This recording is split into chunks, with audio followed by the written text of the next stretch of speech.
یعنی پسند نہیں ہے. دوسرے لفظوں میں عملی طور پر نعوذ باللہ ہم نے اہل بیت کا حلیہ نعوذ باللہ رد کر دیا, ریجیکٹ کر دیا ہے کہ یہ اچھا نہیں ہے. نعوذ باللہ جب ایک انسان ایک حلیہ نہیں بناتا تو ظاہر اچھا نہیں لگتا اس کو یہ حلیہ, اس لیے نہیں بناتا.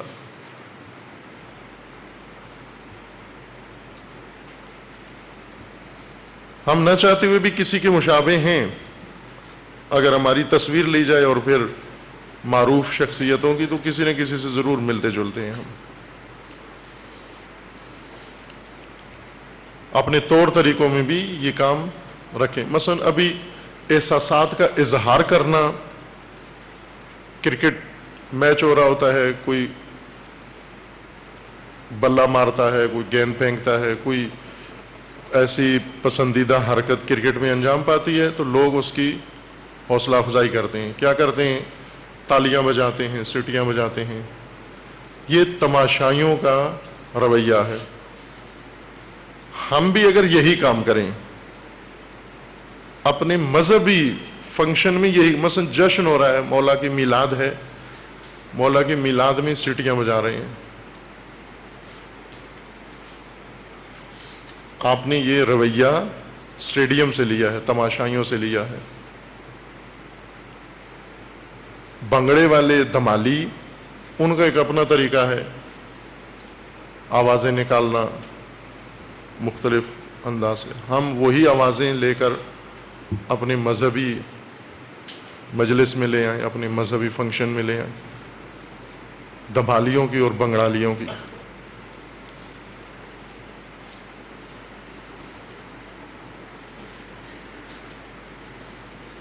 کام مقدس کر رہے ہیں, جگہ مقدس ہیں, امام بارگاہ ہے, مسجد ہے, مدرسہ ہے, لیکن اس کے اندر جو رویہ ہے وہ غیر مقدس لوگوں کا ہے, شباہت غیر لوگوں سے ہے, دوسروں سے ہے.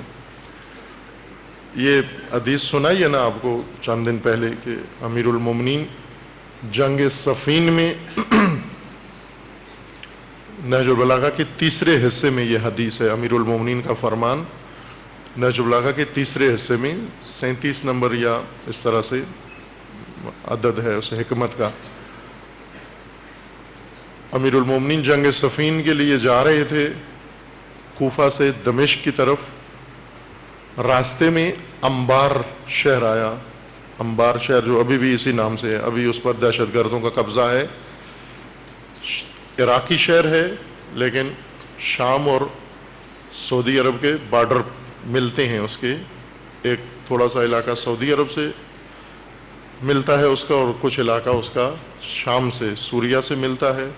یہ اصل علاقہ عراق کا ہے, اس وقت دہشت گردوں کے قبضے میں ہے ان دنوں میں. امیر المومنین کی حکومت میں یہ امیر المومنین کے اختیار میں تھا, امیر المومنین کے پاس تھا. امیر المومنین لشکر لے کے, بہت بڑا لشکر لے کے, 60-70 ہزار افراد کی آرمی لشکر لے کر جا رہے ہیں. شہر انبار کے قریب سے گزرے. شہر انبار میں لوگ, کسان, کھیتی باڑی کرنے والے دہقان, انہیں خبر ملی کہ امیر المومنین آ رہے ہیں, یہاں سے گزر رہے ہیں, استقبال کے لیے آئے. استقبال کے لیے آئے اور اچھلنا شروع کیا آ کر امیر المومنین کے سامنے, آگے آگے اچھلتے تھے اور عجیب و غریب آوازیں نکالتے تھے ساتھ. نہج البلاغہ میں اس کے لیے الفاظ ہیں ترجل و تشدد, یعنی شدت کے ساتھ زمین پر پاؤں مارتے تھے, جیسے ہم اپنے یہاں کہتے ہیں بنگڑا یا دمال. یہ دیکھ کر امیر المومنین کو بہت تعجب ہوا, حیرت ہوئی, اور نفرت کے ساتھ امیر المومنین نے ان سے کہا کہ یہ کیا ہے, یہ کیا کر رہے ہو آپ؟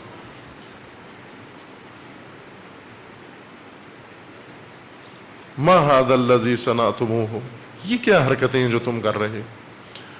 انہوں نے جواب دیا کہ ہم آپ کا استقبال کر رہے ہیں, احترام کر رہے ہیں, تکریم بجا لا رہے ہیں, آپ ہمارے سربراہ ہیں, حاکم ہیں, والی ہیں, اور ہم والیوں کا اس طرح استقبال کرتے ہیں. امیر المومنین کو سخت غصہ آیا اور فرمایا کہ یہ بے فائدہ کام, بےہودہ کام ہے جو تم کر رہے ہو. اس سے تمہارے امیر کو کوئی فائدہ نہیں پہنچے گا. مثلا میں لشکر لے کے دشمن کو شکست دینے کے لیے جا رہا ہوں, تم بھنگڑا ڈال رہے ہو, اس بھنگڑے سے دشمن کمزور ہوگا, اس بھنگڑے سے میری فوج کی تقویت ہوگی, اس دھمال سے کیا فرق کیا پڑنا ہے اسے؟ مجھے کوئی فائدہ نہیں ہے تمہارے اس استقبال کا, تمہاری ان آوازوں کا, تمہاری اس اچھلنے کا, دھمال و بھنگڑے کا کوئی فائدہ نہیں ہے. اور امیر المومنین نے فرمایا کہ تمہیں بھی کوئی فائدہ نہیں ہے. یہ تھکاوٹ ہے دنیا میں اور شقاوت ہے آخرت میں. دنیا میں صرف تھک رہے ہو تم اس بےہودہ کام کے ذریعے سے, اور آخرت میں شقاوت و بدبختی اور عذاب. پس ہم جس طرح چاہتے ہیں ائمہ کو خوش کرنا, پہلے ائمہ سے پوچھ لیں کہ ان کاموں سے آپ خوش ہوں گے یا نہیں ہوں گے, شاید وہ ناراض ہو جائیں.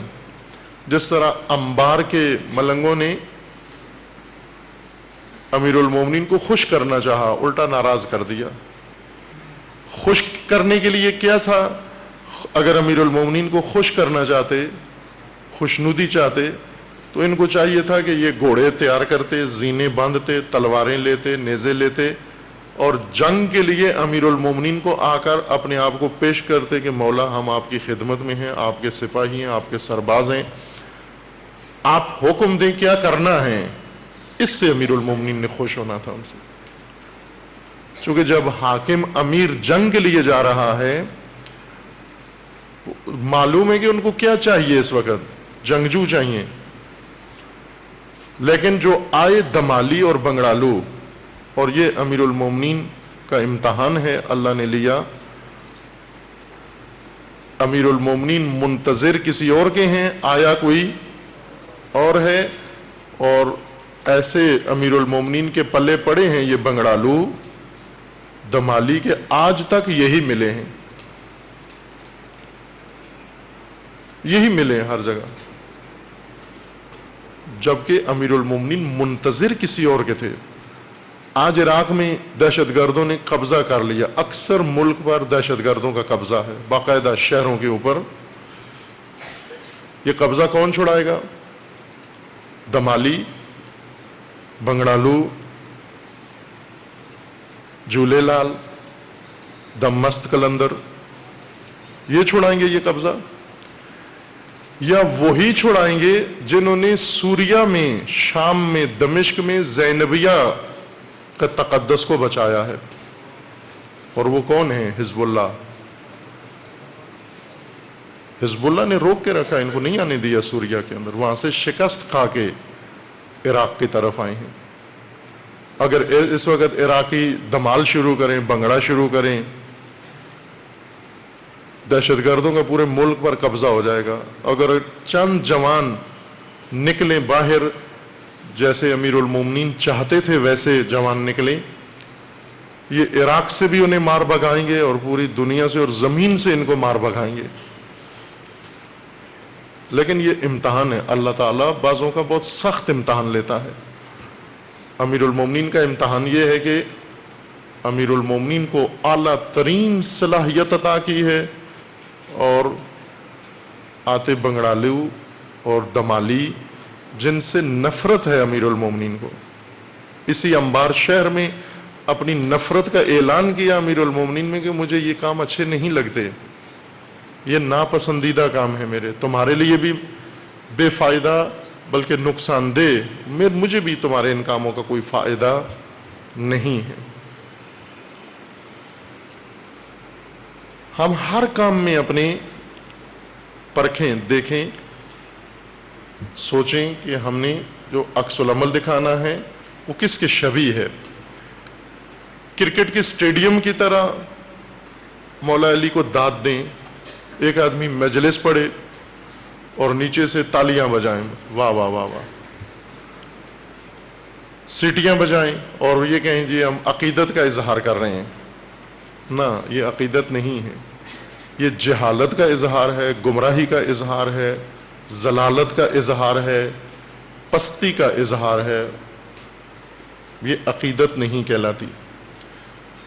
عقیدت کا اظہار ہے، جس طرح سید الشہداء علیہ السلام چاہتے تھے کربلا میں، اسی طرح شہداء کربلا نے اظہار کیا.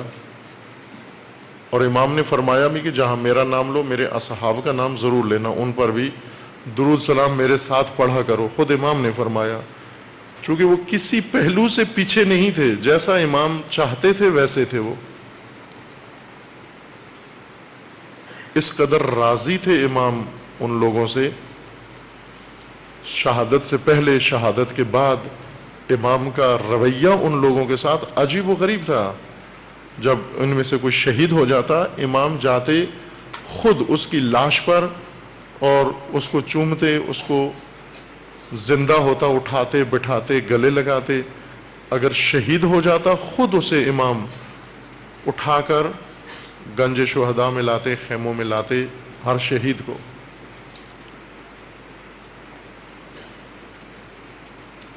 یہ دو طرفہ تعلق تھا، دو طرفہ محبت تھی ان عاشقوں کی امام سے، اور امام کی ان شہداء کے ساتھ دو طرفہ دو جانبہ محبت تھی.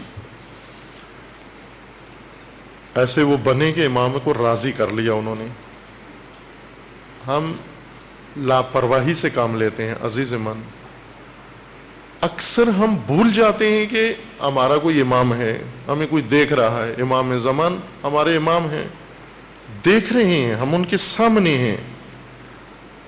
ہم اس درس سے باہر نکلیں گے بھول جائیں گے کہ ہمارا کوئی امام ہے، پھر ہم عجیب حالت طاری ہو جاتی ہے. دیکھا دیکھی بعض ایسے ہیں ماحول زدہ ہو جاتے ہیں، جیسا ماحول ہو ویسے ہی بن جاتے ہیں. مثلا سنجیدہ ہے ویسے یہ جوان، بہت ہی سیریس سنجیدہ سمجھدار، لیکن دوسرے کو دیکھ رہا ہے الٹا کام کرتے ہوئے، اس کی دیکھا دیکھی اس میں بھی جوش آ جاتا ہے کہ میں بھی یہی کام کر لوں. مثلا ایک جوان ہے بہت سیریس اچھا سمجھدار، ایک دوسرا ہے نان سیریس، وہ دولتی مار رہا ہے، یہ اس کو دیکھتا ہے اس کو بھی شوق چڑھتا ہے، جذبہ چڑھتا ہے کہ میں بھی اسی جیسا کام کروں. ماحول زدہ نہ ہو، آپ جب زدہ نہ ہو. ماحول اپنے اندر کھینچ کے ہمیں غرق نہ کرے. غلط ماحول، اچھا ماحول ہے اس سے متاثر ہوں، اسے اپنائیں، لیکن غلط ماحول فاسد ماحول ہمیں اپنے جیسا نہ بنائے. آپ اگر غور کریں، آپ نے جو کچھ پہنا ہوا ہے یہ کاپی ہے کسی کی، کہیں سے آپ نے یہ ماڈل اتارا ہے. آپ کا حلیہ، آپ کا گفتگو، آپ کا لہجہ، یہ سب کاپیاں ہیں. ایک چیز بھی شاید آپ کی اپنی نہ ہو، خلاقیت، سب کہیں نہ کہیں سے آپ نے اٹھایا ہے. کہاں سے لیا ہے یہ سب کچھ؟ وہ منابع تلاش کریں جہاں سے ہم نے یہ چیزیں کاپی کی ہیں. درست جگہوں سے کی ہیں کاپی. ہمیں بتایا رول ماڈل یہ رکھا گیا تھا، اسوہ یہ ہیں، اسے کاپی کرنا ہے آپ نے. اس کے علاوہ کسی اور کو نہیں فالو بھی نہیں کرنا، کاپی بھی نہیں کرنا. اسی سے ہم نے کچھ بھی نہیں لیا، باقی سب سے کچھ نہ کچھ لے لیا ہے.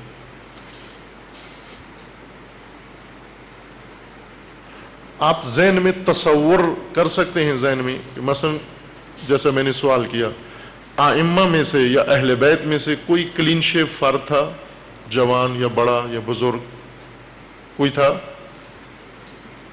یہ تصور کیا جا سکتا ہے؟ نہیں تھے. وہ جو لباس پہنتے تھے، آیا ان کے لباس میں جسم کی نمائش ہوتی تھی؟ ان کے جسم کا کوئی حصہ عریان ہوتا تھا؟ اس حد تک امام اور ائمہ اور اہل بیت غیرت مند ہیں و باحیا، مجسمے ہیں حیا کے. نہ صرف خواتین، مرد بھی حیا کے مجسمے ہیں، سراپا ہے حیا ہے، شرم. یہ آپ نے بہت سنا ہے مصائب میں یہ جملہ، لیکن اس پہلو سے، تجزیہ کے پہلو سے نہیں دیکھا کبھی اس کو، کہ یہ تو ایک سیرت بتائی جا رہی ہے ہمارے لیے امام حسین علیہ السلام کی، کہ امام نے ظہر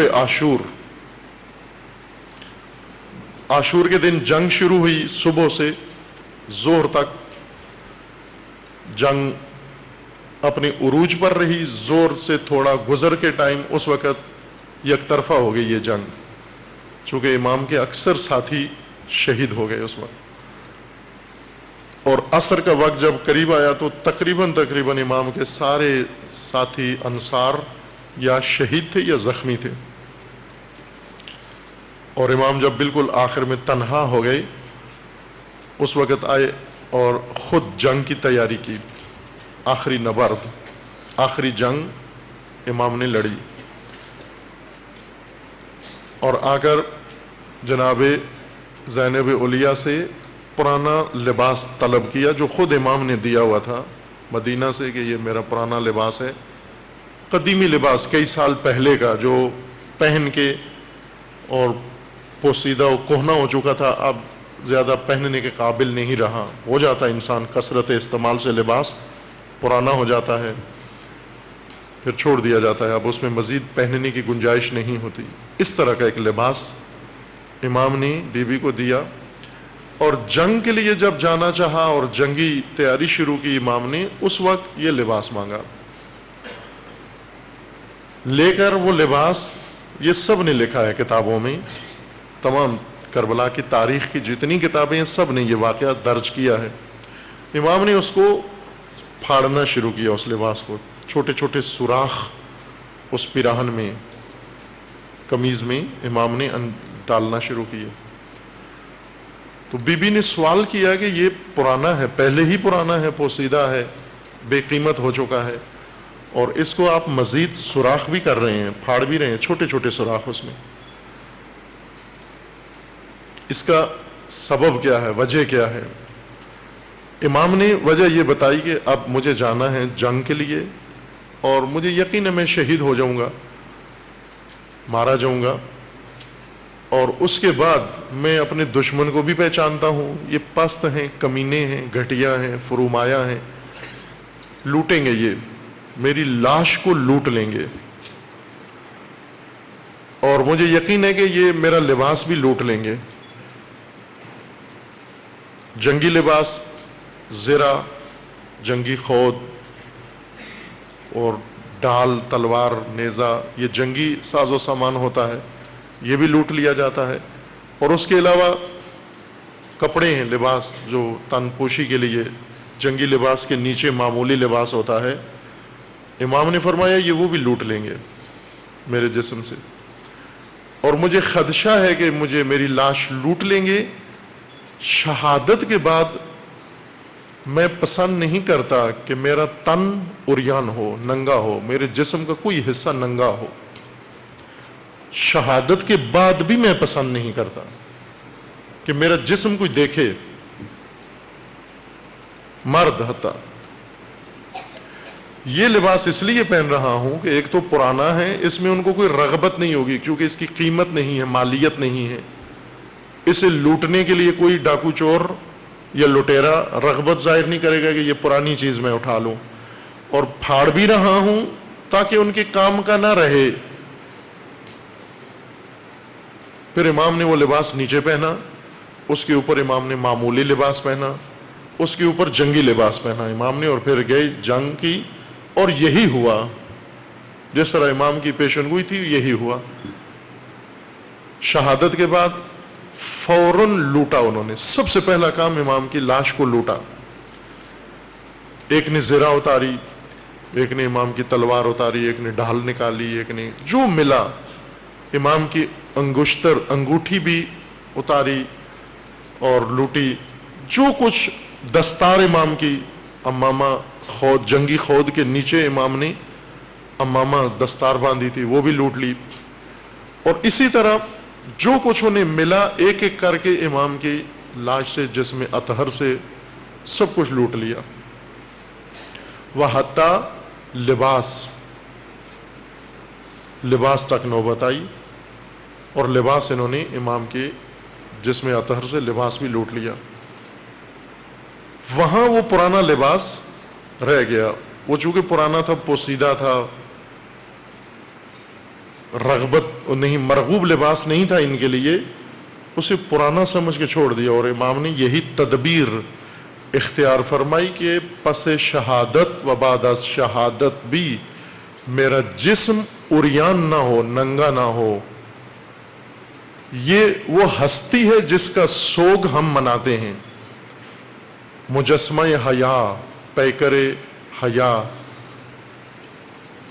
عمر بھر میں امام حسین علیہ السلام کا جسم کوئی دیکھ نہیں سکا،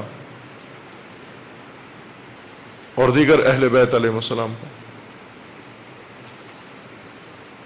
عریان نہیں کرتے تھے اپنا جسم، بھلے وہی جو معمولاً مرد کا چہرہ کھلا ہوتا ہے، یا فرض کریں گردن نظر آ گئی، کلائیوں سے آگے بازو نظر آ گئے، یہی چیزیں ہیں جو لباس سے باہر، جلد ان کی اگر کھلی بھی ہو تو کوئی حرج نہیں ہے، یا کبھی آستینیں چڑھائیں وضو کے لیے یا کسی اور موقع پر، یہاں تک ٹھیک ہے۔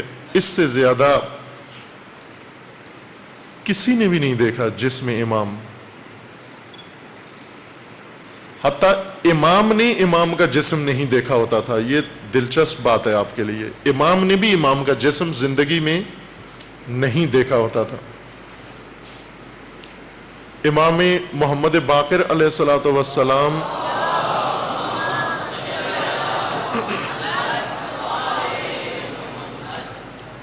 جب اپنے بابا کو سید ساجدین علیہ السلام کو غسل دے رہے تھے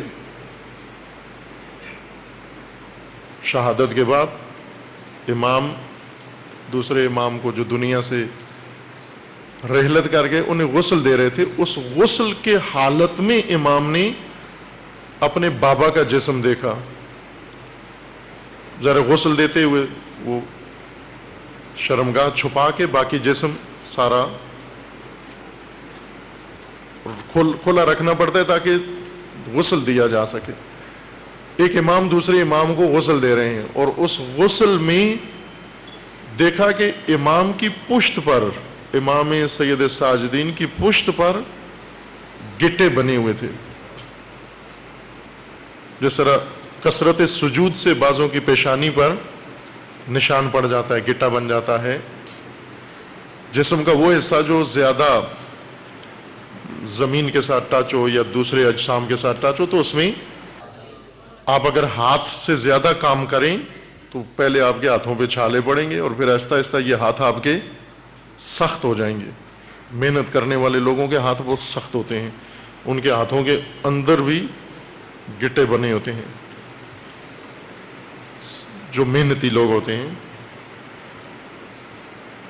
امام علیہ السلام کی پشت پر اس طرح کے نشان بنے ہوئے تھے، کندھوں پر۔ دوسرے کچھ افراد بھی مدد دے رہے تھے امام کے غسل میں ساتھ۔ انہوں نے پوچھا کہ یہ کیا نشانیاں ہیں؟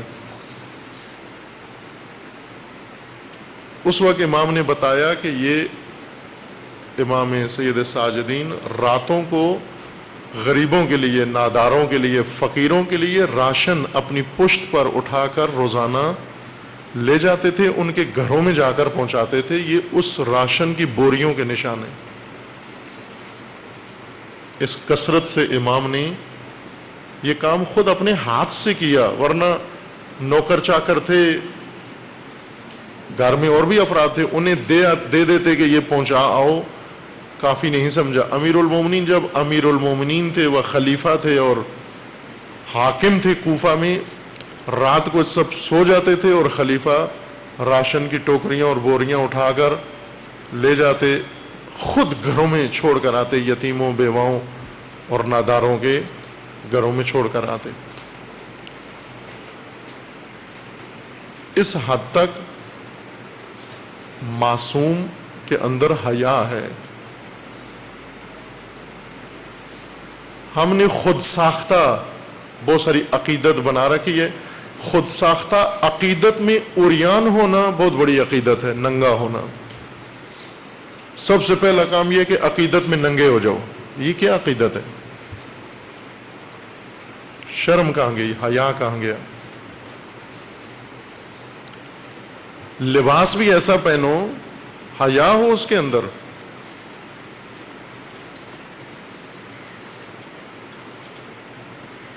ہم جو لباس پہنتے ہیں، یا اس میں عریانیت باقاعدہ جلد نظر آ رہی ہے، اعضاء نظر آ رہے ہیں، بازو نظر آ رہے ہیں، سارا جسم نظر آ رہا ہے، اور اگر چھپائیں بھی اس کو ایسے ٹائٹ لباس سے چھپاتے ہیں کہ وہ چھپانا بدتر ہو جاتا ہے عریانی سے، چونکہ جسم کے نشیب و فراز اتار چڑھاؤ بالکل نمایاں ہو جاتا ہے۔ اور یہ بے حیائی ہے، سخت بے حیائی یہ ہے کہ انسان، عورت ہو یا مرد، اس کے جسم کے تمام اعضاء الگ الگ لباس کے نیچے سے معلوم ہو، یہ بہت بڑی بے حیائی ہے۔ جب آپ چپکا ہوا لباس پہنتے ہیں، ٹائٹ لباس پہنتے ہیں، اس سے یہی منظر پیش آتا ہے۔ ظاہر ہے پھر اسی طرح ایک دوسرے کو دیکھتے بھی ہیں، جس نے پہنا ہوا ہے اس کی بھی حیا ختم، دیکھنے والے کی بھی حیا ختم۔ گھر کے اندر مائیں بچوں کے سامنے یہی لباس پہنتی ہیں، بہنیں بھائیوں کے سامنے یہی لباس پہنتی ہیں، اسی لباس کے ساتھ اٹھ کے باہر آ جاتی ہیں۔ بلکہ حج میں ایک توفیق نصیب ہوئی، تشرف نصیب ہوا حج کا، وہاں حاجیوں کے اندر خواتین بھی بیٹھی ہوئی تھیں، تو میں نے انہیں توجہ دلائی کہ اب جب کہ حج پر ہو خواتین تو کم از کم یہاں تو حجاب کرو، آپ ایک دوپٹے میں پورا حج کر کے چلی جاتی ہیں۔ پاکستانی خواتین، کلچرل ثقافتی خواتین، ان کے حجاب کا سب سے بڑا چوٹی کا حجاب یہ کہ دوپٹہ سر پہ لے لیں، ورنہ اس کو بھی ضروری نہیں سمجھتی۔ حج پہ جاتی ہیں، زیارات پہ، وہاں بھی یہی لباس ہے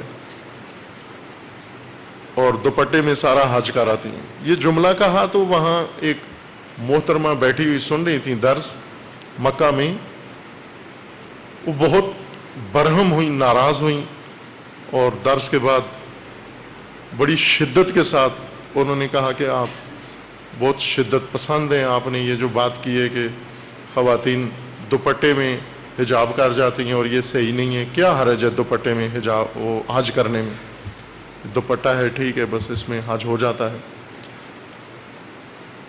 بعد میں پتہ چلا کہ وہ کسی وزیر کی یا سیکرٹری کی بیوی تھی، وہ اس وجہ سے اتنی خود اعتمادی تھی ان میں، اور بڑے مغرور لہجے میں باتیں کر رہی تھیں۔ ایک دوپٹہ تھا، صرف شلوار قمیض پہنی ہوئی تھی اور سر پہ دوپٹہ، اور حج کر رہی ہیں کعبۃ اللہ میں۔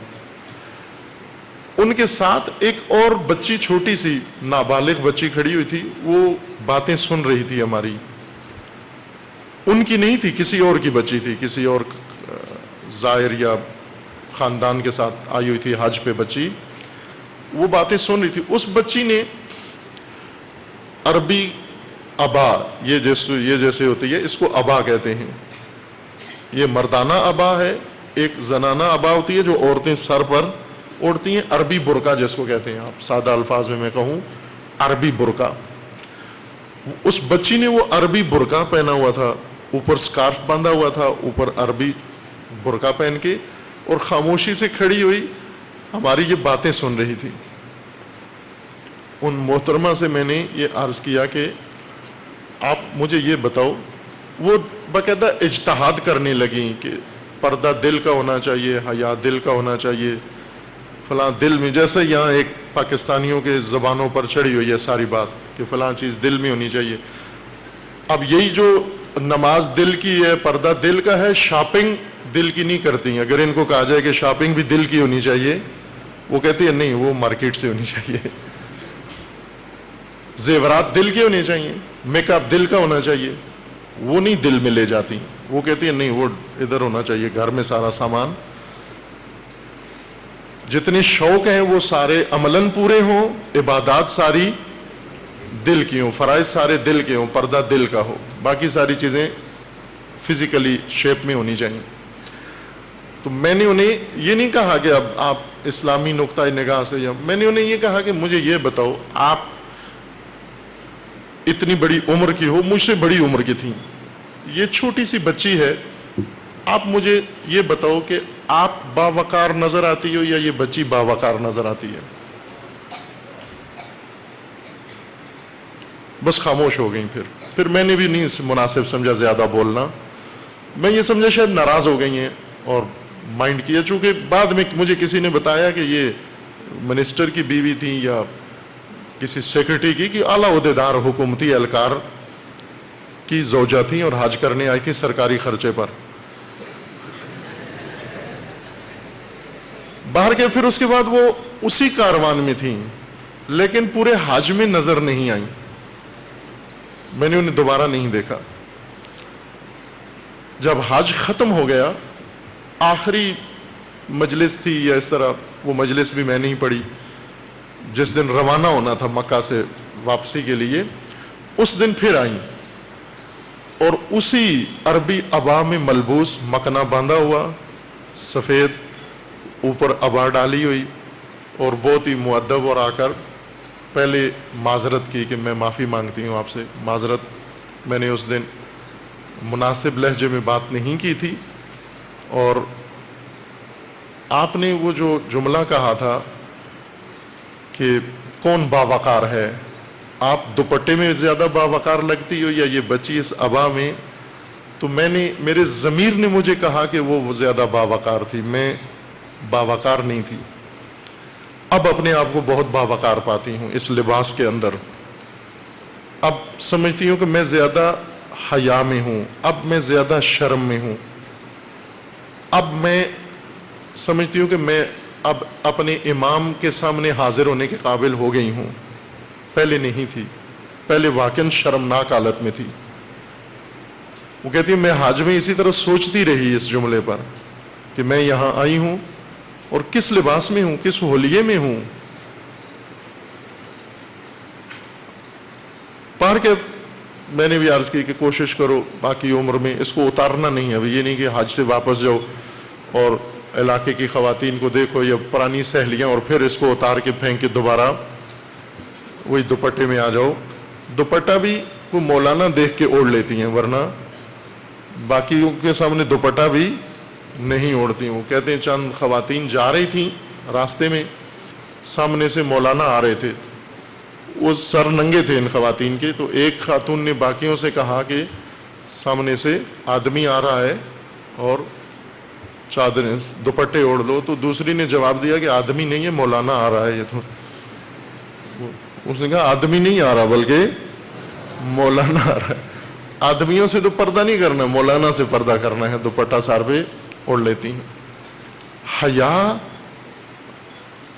ائمہ اطہار کی زندگی کا حصہ، کردار کا حصہ ہے، شرم و حیا. تمام اعمال ہمارے شعار، سب سے بڑھ کر شعار ہم نہ سیکھیں ایسے اوٹ پٹانگ. آج کل ایسے اوٹ پٹانگ شعار بہت بنائے گئے ہیں، جھولے لال اور دمست کلندر اور اس طرح کے، جن کے اندر نہ صرف کوئی معنویت نہیں، کوئی معنی نہیں ہے، الٹا غلط تصویر ہے ان کے اندر. یہ دوسرے لوگوں نے مومنین کے زبانوں پہ چڑھا دیے ہیں یہ شعار و نعرے. شعار و نعرہ دین کا بڑا اہم حصہ ہے، جز ہے. اتفاقاً تشیع میں اس کو بڑی اہمیت حاصل ہے، اسلام میں بھی حاصل ہے. رسول اللہ کے بھی شعار تھے، امیر المومنین کے شعار تھے، امام حسین علیہ السلام کے شعار تھے، کربلا میں بہت سارے شہداء کے شعار تھے. وہ ہمیں یاد نہیں ہیں. امام حسین علیہ السلام کا ایک شعار جو امام بار بار کربلا میں دہراتے تھے اس کو، وہ تھا ہیہات من الذلہ. یہ خود امام کا نعرہ ہے.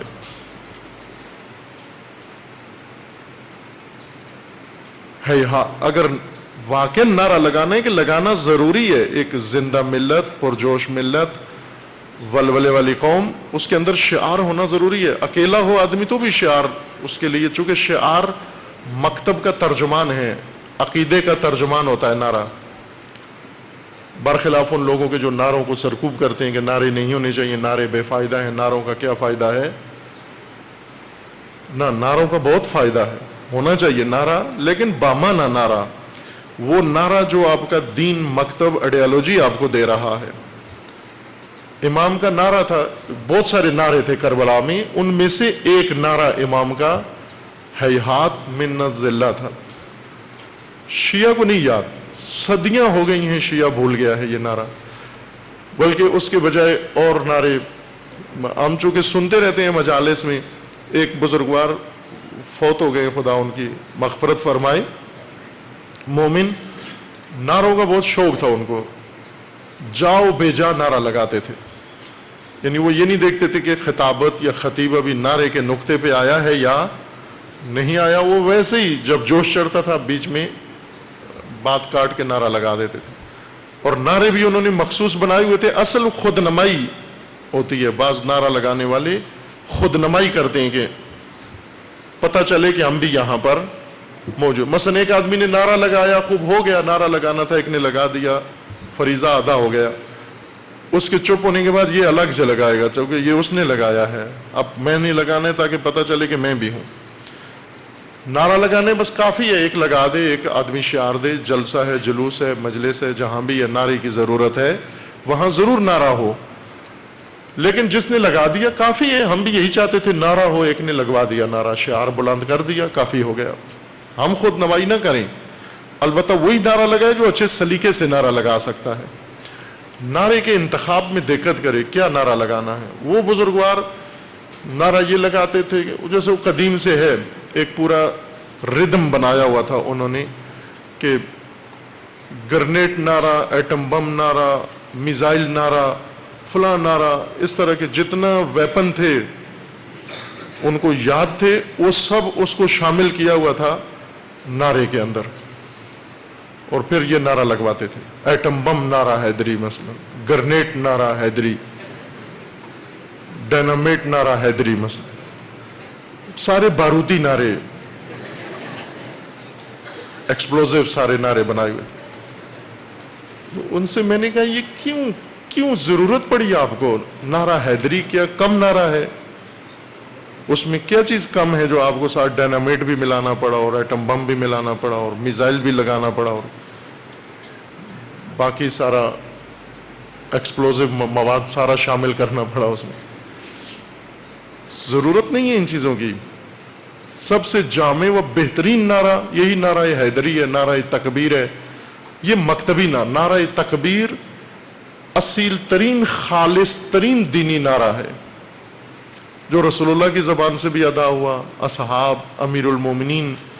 کربلا میں سب سے زیادہ لگایا جانے والا نعرہ یہی تھا۔ حضرت علی اکبر جب جنگ کے لیے گئے تو جب بھی وار کرتے تھے ساتھ اللہ اکبر کہتے تھے، اور یہ صدا امام حسین علیہ السلام تک پہنچتی تھی میدان سے، مقتل سے، اور امام یہ صدا سن کر تسلی اطمینان کر لیتے کہ ابھی علی اکبر زندہ ہیں۔ خود امام حسین علیہ السلام جب گئے، جب بھی دشمن پر وار کرتے تھے، امام حملہ کرتے تھے، نعرہ تکبیر اللہ اکبر کہتے تھے۔ یہ تمام معصومین کا مشترکہ نعرہ ہے، اللہ اکبر، تکبیر۔ نعرہ حیدری بھی جامع بہترین نعرہ جو ابھی پاکستان سے ایک ناسبی تفکر ختم کرنا چاہ رہا ہے۔ افواج پاکستان نعرہ حیدری لگاتے تھے یا اور فورسز، ان سے آہستہ آہستہ ابھی نعرہ حیدری ختم کرنے جا رہے ہیں۔ بہترین نعرہ ہے، یہ محفوظ رہنا ہے، اس کو زندہ رکھنا ہے، اسی کو جوش ولولے سے زندہ رکھیں۔ اور وہ نعرے جو خود ائمہ لگایا کرتے تھے، مثلا خود امیر المومنین جو نعرہ لگاتے تھے، وہ نعرے زندہ کریں۔ امام حسین جو نعرہ لگاتے تھے ہیہات من الذلہ، یہ امام حسین علیہ السلام کا نعرہ ہے جو بار بار کربلا میں امام نے دہرایا۔ یہ نعرہ ہے جو دشمنوں کو پیغام بھی دے رہا ہے۔ دم مست کلندر کیا پیغام دے رہا ہے؟ کس چیز کی ترجمانی کر رہا ہے؟ جھولے لال کس چیز کی ترجمانی کر رہا ہے؟ کسی چیز کی ترجمانی نہیں کر، فقط ایک آدمی کی جہالت، نادانی، اور یہی بتا رہے کہ یہ عقیدت رکھتا ہے لیکن معرفت نہیں رکھتا۔ یہ صرف اس بات کی ترجمانی ہو رہی ہے۔ طریقہ نعرہ لگانے کا خوبصورت نعرہ ہونا چاہیے، یعنی کہ جہاں سے کہیں سے بھی دیکھا آپ نے کرکٹ گراؤنڈ میں ایک حرکت دیکھی, اس کو اٹھا کے مجلس میں لے آؤ. اسٹیڈیم میں کچھ ہوتے دیکھا, اس کو اٹھا کے مجلس میں لے آؤ. نعوذ باللہ سینما گھر میں کوئی حرکت کسی کو کرتے ہوئے دیکھا, وہ اٹھا کے مجالس میں لے آؤ. مجالس کا ایک تقدس ہے, مقدس ہیں. کوئی ایسی حرکت نہ ہو جو ان کے تقدس کے خلاف ہو. کسی کو کاپی نہ کرو. مجالس کے اندر جو مجالس کے شایان نشان نہ ہو, جو بات حرکت.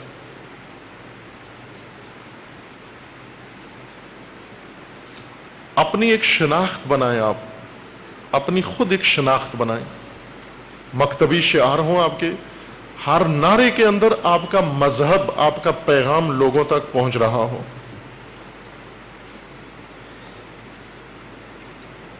نعرے سے دشمنوں کے چھکے چھوٹ جاتے ہیں, حوصلے پست ہو جاتے ہیں. تاریخ میں جنگوں میں لکھا ہوا ہے کہ بعض جنگوں میں مسلمانوں کو حملے کی ضرورت ہی نہیں پڑی. انہوں نے جنگ سے پہلے شروع میں تکبیر لگایا, نعرہ تکبیر لگایا, دشمن وہیں سے ہتھیار پھینک کے بھاگ گیا, تسلیم ہو گیا کہ ہم نہیں لڑتے ان کے خلاف. بعض اوقات حالت دیکھ کر مجاہدین کی دشمن تسلیم ہو جاتا ہے.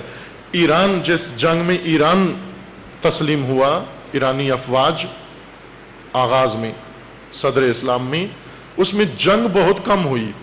وہیں کہ ایرانی لشکر بہت مسلح لشکر, بڑا آمادہ ٹرینڈ فوج تھی ایران کے پاس. لیکن جب مسلمان آئے, انہوں نے آ کر, اس وقت ایرانیوں کا مسلک اسلام نہیں تھا, مجوس آتش پرست تھے یہ. مسلمان لشکر نے ان پر حملہ کیا یا جنگ کی تیاریاں کی. تھوڑی سی جنگ ہوئی ابتدا میں, بعد میں بادشاہ بھی لشکر بھی سب کے سب خود تسلیم ہو گئے ان کے سامنے. ان کا ظاہر دیکھ کر, ان کا حلیہ دیکھ کر, ان کے عزائم دیکھ کر, ان کے ارادے دیکھ کر انہوں نے ہتھیار ڈال دیے کہ ہم اس فوج کا مقابلہ نہیں کر سکتے. جس کے یہ عزائم ہوں, جس کے یہ ارادے ہوں, ہم اس کا مقابلہ نہیں کر سکتے. ایک جوک بھی ہے اور ایک نکتہ بھی ہے اس کے اندر.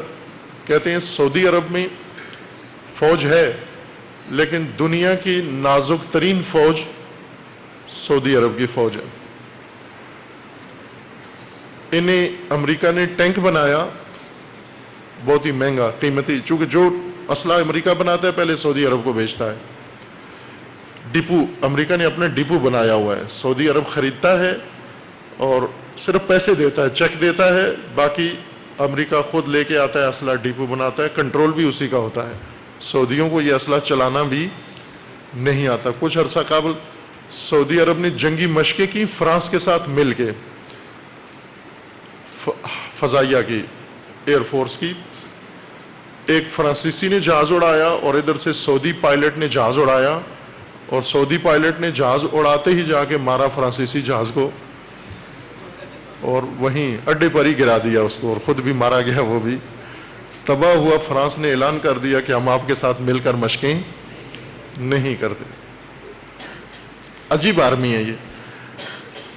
سعودی جرنیل آیا, آ کے اس نے ٹینک میں بیٹھا اور اس نے ٹینک کو ٹیسٹ کیا, امتحان لیا, فائر کیا, دیکھا بہت ہی درست فائر ہے, ٹارگٹ پہ جا کے اس کا فائر لگتا ہے. باقی ٹینک کو اس نے جو ہوتے ہیں اس کی خصوصیات, اچھائیاں, اس ہر لحاظ سے دیکھا یہ بہترین ٹینک ہے یہ. اس کے باوجود بھی وہ اترا ٹینک سے, اور اسے انہوں نے پوچھا امریکیوں نے کہ آپ ٹھیک ہے ٹیسٹ میں پاس ہو گیا ہے اور اب سعودی آرمی کے لیے اس کا ٹھیکہ کرنا ہے؟ تو اس نے کہا نہیں, یہ ٹینک ہم نے نہیں خریدنا. کہا کیوں نہیں خریدنا؟ اس نے کہا اس لیے کہ یہ گرم ہے, اس کے اندر اے سی نہیں لگا ہوا ہے, ٹینک ایئر کنڈیشن نہیں ہے ٹینک کے اندر. ٹینک کے اندر ایئر کنڈیشن ہوگا, وہ فوج جو ایئر کنڈیشن ٹینک میں لگوائے وہ کیا لڑے گی؟ وہ یہ ایک جوک بھی ہے, ایک حقیقت بھی ہے. اس طرح کی فورس, اس مزاج کی فورس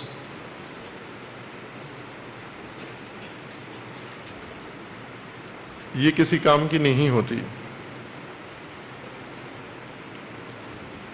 جو میدان جنگ میں لڑنے کے لیے کہیں کہ پہلے ہمارے اے سی خیمہ لگاؤ، ادھر مثلا جنگی خیمہ لگاؤ ٹینٹ، اور اس میں پہلی چیز یہ فٹ کرو کہ اس میں ایئر کنڈیشن ہو، ایئر کنڈیشن ہو، اس میں مجاہد بیٹھے مورچے میں، پھر دشمن کا مقابلہ کرے۔ ابھی وہ کسی اور حربے سے پھیلتے جا رہے ہیں، دہشت گرد گروپ بنائے ہیں اور کسی اور حربے کے ذریعے سے آگے پھیلتے جا رہے ہیں۔ پیغام ہے، ہر کام کے اندر ایک پیغام ہوتا ہے۔ آپ کے ہر حرکات میں ایک پیغام ہے، اور پیغام اور کوئی سمجھے نہ سمجھے دشمن سمجھ لیتا ہے۔ نعرہ سن کر دشمن پیغام لے لیتا ہے کہ یہ کیسے ہیں۔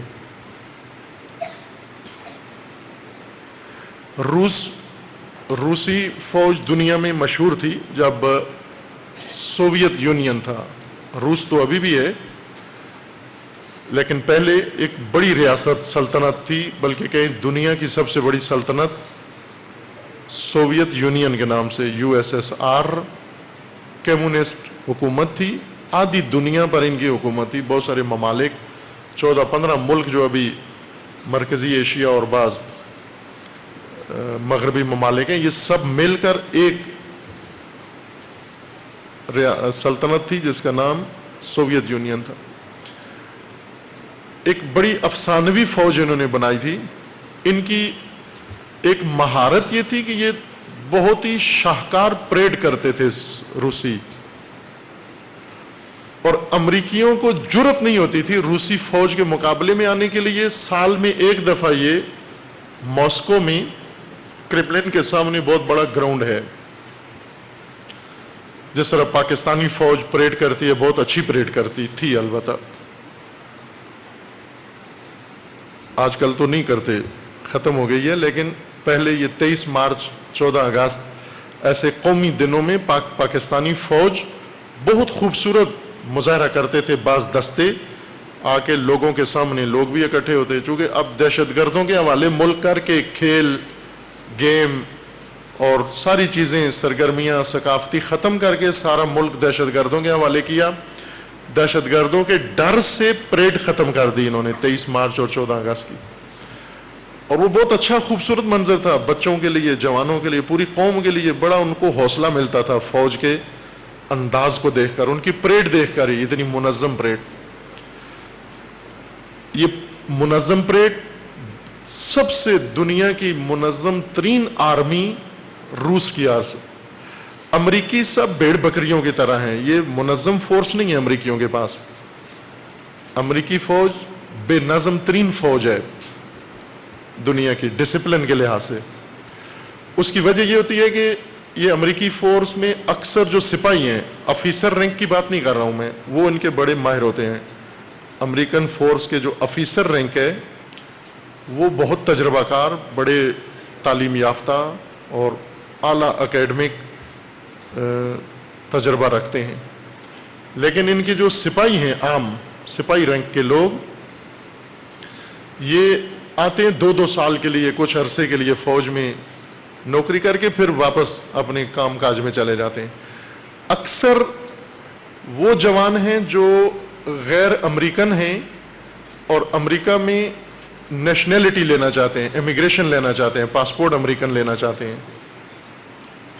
لاطینی امریکہ کے ہیں، افریقہ کے ہیں، ایشیا کے ہیں، ادھر ادھر کے جوان ہیں، یہ غیر قانونی طور پر امریکہ پہنچ گئے ہیں، وہاں سے ان کو اب امریکہ کے رہائش چاہیے، امریکہ میں نیشنلٹی چاہیے۔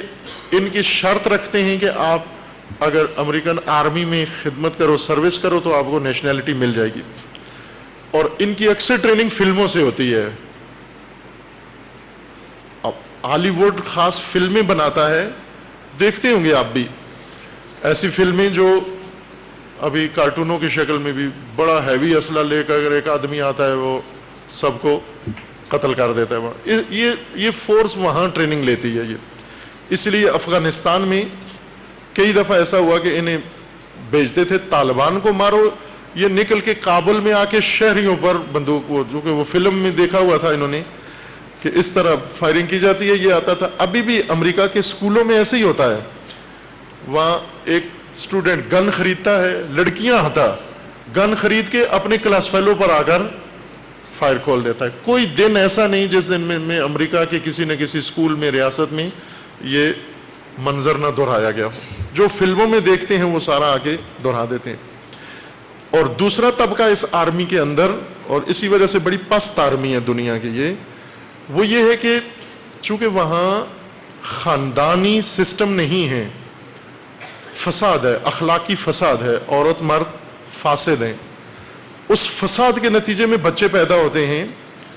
وہ بچے جو پیدا ہوتے ہیں ولد الحرام، ان کو نہ باپ قبول کرتا ہے یہ ہماری اولاد ہے، نہ ماں، چونکہ فاسد ماں باپ ہیں، وہ بچوں کو نہیں سنبھالنا چاہتے۔ کیوں سنبھالیں بچوں کو؟ یہ بچہ پیدا ہوتا ہے تو وہ جو کمیٹی ہے یا عیدی، وہاں کا عیدی گروپ ہے، اس کے حوالے کر دیتے ہیں۔ یہ بچے ان پرورش گاہوں میں پلتے ہیں بے سرپرست، کوئی ماں باپ، ان کو پتہ بھی نہیں ہوتا۔ ان کے ماں باپ کی جگہ پر کسی اور کا سوشل کسی ادارے کا نام لکھا ہوتا ہے کہ یہ میونسپل کمیٹی کے بچے ہیں، ان کے ولدیت کی جگہ میونسپل کمیٹی لکھی ہوتی ہے کہ یہ میونسپل کمیٹی کے بچے ہیں۔ یہ ان کے پاسپورٹ میں بھی دیکھیں باپ کا نام کسی کو نہیں معلوم، کسی کو بھی نہیں معلوم کہ ان کا باپ کون ہے، وہاں لکھا ہوتا ہے یہ میونسپل کمیٹی، ولدیت کی جگہ سن آف میونسپل کمیٹی۔ یہ بچے ہیں جن کو یہ پرورش گاہوں میں سرکاری خرچے پر پالتے ہیں، اکثر ان میں لوفر لفنگے پڑھتے بھی نہیں ہیں اور جرائم کی دنیا میں ہوتے ہیں۔ ان کو یہ سپاہی رینک میں بھرتی کر کے عراق میں لے آئے، افغانستان میں لے آئے، کہیں لے آئے ان کو۔ یہ بے نظم فوج ہے۔ روسی فوج پروفیشنل فوج تھی، پاکستانیوں کی طرح، جس طرح پاکستان کی باقاعدہ پروفیشنل فورس ہے، سارا سال سپاہی رینک سے لے کر آفیسر تک یہ سب تنخواہ پہ فل ٹائم فوجی ہیں۔ یہ لوگ 30-32 سال کے لیے فوج میں رہتے ہیں آ کر اور سیکھتے ہیں، ٹریننگ لیتے ہیں۔ روسی فوج اس طرح کی فوج تھی، وہاں دونوں سپاہی رینک بھی اور آفیسر رینک۔ روسیوں نے اپنے دشمنوں پر، امریکیوں پر، یورپیوں پر رعب ڈالنے کے لیے یہ کام کیا۔ شہر کا بہت بڑا گراؤنڈ، میدان، لینن گراڈ، یا کیا اس گراؤنڈ کا نام ہے، وہ سرخ میدان سرخ جس کو کہتے ہیں، وہ ریڈ سکوائر کے کیا کہتے ہیں اس کو، ماسکو کرملن کے محل کے سامنے۔ یہاں پر سالانہ پریڈ کراتے تھے یہ، اور پریڈ بھی اس طرح کرتے تھے کہ مثلا 50,000 آدمیوں کا ایک دستہ بناتے تھے، 50,000 آدمیوں کا دستہ، ایک لائن میں 200 فوجی کھڑا کرتے تھے، اور یہ 50,000 آدمی اس طرح سے پریڈ کرتے تھے کہ 1 ملی میٹر کا فرق ان کے پاؤں اور ہاتھوں کی حرکت میں نہیں ہوتا تھا۔ ایسے لگتا تھا جیسے کوئی ایک ہی لوہے کی کوئی چیز بنی ہوئی جا رہی ہے نا، انسان نہیں ہے یہ۔ اس طرح سے دیوار نظر آتے تھے، یہ ایک جیسی حرکت، اتنی محنت کرتے تھے ان پر۔ بعض کتابیں جو آج لکھی گئی ہیں روس اور امریکہ کے اس زمانے کے حالات میں، اس میں امریکیوں نے اعتراف کیا ہے کہ امریکی فوج روسیوں کی پریڈ دیکھ کر ہی گھبرا جاتے تھے، اس ڈسپلن کے ساتھ یہ نکلتے تھے۔ ابھی چائنا میں بھی یہ، چائنا والوں نے بھی شروع کیا ہے یہ، لیکن اتنی منظم آرمی نہیں ہے۔ 2 آرمی دنیا میں اس سطح کی ہیں جو غیر معمولی ڈسپلن ہے ان کے اندر، ایک رشیا کی فوج تھی اور ایک شمالی کوریا۔ شمالی کوریا، جنوبی کوریا، 2 ملک ہیں، جنوبی اور شمالی۔ جنوبی کوریا امریکن بلاک میں ہے، امریکہ کا حامی ہے۔ شمالی کوریا روس چائنا کا حامی ہے، کمیونسٹ ملک ہے۔ دوسری سب سے بڑی منظم فورس اس وقت دنیا میں شمالی کوریا کی ہے۔ شمالی کوریا، امریکہ بھی اس کا خلاف، یورپ بھی اس کا خلاف، جنوبی کوریا، سارے جاپان وغیرہ سب شمالی کوریا کے مخالف ہیں۔ چھوٹا سا ملک ہے اور غریب بھی ہے، ترقی یافتہ بھی نہیں ہے. ایک اس کی ایٹمی طاقت ہے اس کے پاس، اور دوسرا اس کی منظم فوج ہے. اس کی فوج کی پریڈ سے جاپانی بہت ڈرتے ہیں. جنوبی کورین دہل جاتے ہیں جب شمالی کوریا کی فوج اپنے گراؤنڈ میں آتے ہیں، اور ان کی ایک زنانہ فوج ہے. شمالی کوریا کی کئی ہزار، شاید کوئی 30-40 ہزار کے قریب عورتیں ہیں شمالی کوریا کی فوج میں. اور یہ عورتیں بھی جب پریڈ کرتی ہیں یونیفارم میں آ کر، تو مردوں کے دل دہل جاتے ہیں، چھکے چھوٹ جاتے ہیں ان کے. جرأت نہیں ہوتی کسی کو کہ اس فوج سے مقابلے کی سوچیں.